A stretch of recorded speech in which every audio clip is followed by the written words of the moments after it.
The man, John, sat alone. Fire crackled in the lodge fireplace. Snow fell silently outside. He was here to ski, to escape, to forget. The solitude was comforting for a while. John had been at the remote lodge for 3 days. He hadn't spoken to another soul.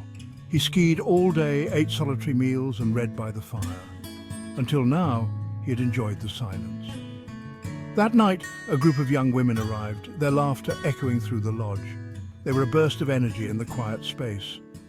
John found himself watching them, a flicker of longing in his heart. He overheard them talking about a secret hot spring hidden away in the snowy woods. It was for women only, they giggled, a place of magic and rejuvenation. John's interest was piqued. The next morning, John pretended to read a book by the fire.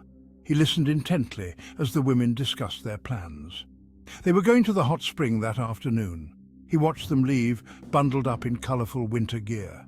They were excited, their voices carrying in the crisp air. John waited, a plan forming in his mind. He pulled on his own coat and boots, a mischievous glint in his eye. The women had said the hot spring was hidden, but they hadn't said it was impossible to find.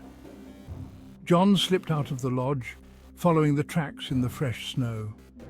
The promise of a hot soak was too tempting to resist, and the girls' only rule seemed silly to him. This was his vacation, after all. The air was thick with the scent of pine as John followed the trail. Soon he heard the sound of rushing water. He pushed through a thicket of trees and gasped. The hot spring steamed in a clearing, nestled among snow-dusted rocks. It was more beautiful than he had imagined. The women were nowhere in sight. John wasted no time. He stripped off his clothes and eagerly stepped into the steaming water. He sighed with contentment as the heat seeped into his tired muscles. But then, something strange happened. John felt a tingling sensation all over his body. He looked down and saw with horror that his hands were shrinking, becoming small and chubby. Panic surged through John as his body continued to change. He tried to climb out of the spring, but his limbs were weak and uncoordinated. He was trapped. His body shrunk rapidly, his adult features melting away. His hair grew longer, softer. His voice, when he tried to call for help, came out as a high-pitched wail.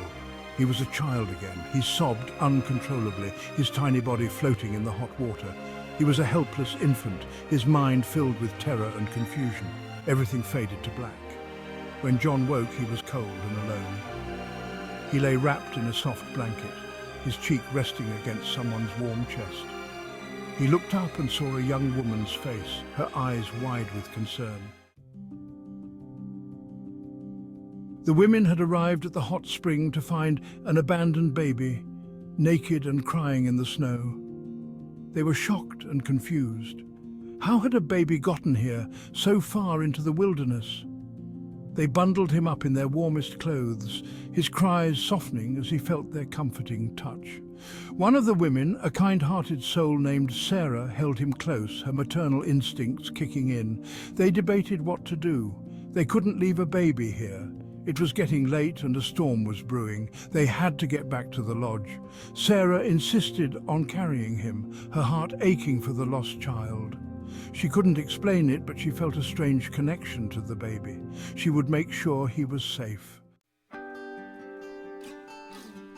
Back at the lodge, the women warmed the baby by the fire. They fed him milk and sang him lullabies, their initial shock giving way to a tender concern. They contacted the authorities, but the nearest town was miles away, cut off by the worsening snowstorm. They were stuck with a baby, and none of them had any experience with infants. But they pulled together, taking turns caring for the child throughout the night. Sarah found herself drawn to the baby more than the others. She held him close, whispering soothing words as he slept. She knew with a certainty that surprised her that she couldn't let him go. When the storm finally cleared and help arrived, Sarah made a decision. She would adopt the baby. She would give him a home, a family, and the love he deserved. And so John, the man who had sought solitude in the snowy mountains, found a new beginning as a baby, cradled in the loving arms of a stranger.